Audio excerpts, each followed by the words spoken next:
राहुल गांधी यांनी निवडणूक आयोगावर आरोप केल्यानंतर आज संजय राऊत जे काँग्रेसचे प्रवक्ते झालेत ते पुन्हा एकदा तीच भाषा बोलतायत. संजय राऊत यांचं काय झालं? यांचा इथल्या निवडणूक आयोगावर विश्वास नाहीये, यांचा इथल्या न्यायपालिकेवर विश्वास नाहीये.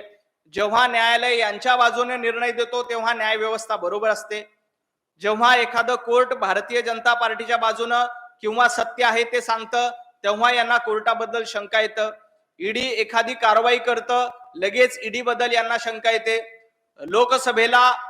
लोकसभेच्या निवडणुकीमध्ये महाविकास आघाडीला महाराष्ट्रात चांगली मतं मिळाली तेव्हा निवडणूक आयोग योग्य असतं, परंतु विधानसभेला भारतीय जनता पार्टीच्या नेतृत्वात यश मिळालं तेव्हा मात्र निवडणूक आयोग अयोग्य असतं.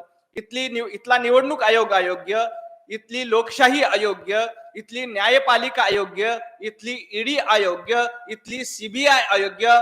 कदाचित उद्या संजय राऊत म्हणतील की इथले 140 कोटी नागरिक देखील अयोग्य आहेत. इथले 140 कोटी नागरिक देखील, त्यांच्यावर देखील आमचा विश्वास नाहीये.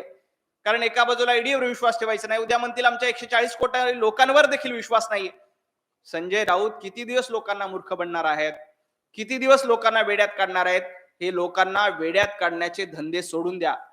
एका बाजूला न्याय व्यवस्थेवर विश्वास नाही म्हणायचं, उद्या 140 कोटी नागरिकांवर देखील विश्वास नाही म्हणण्यासाठी तुम्ही मागे पुढे पाहणार नाहीत.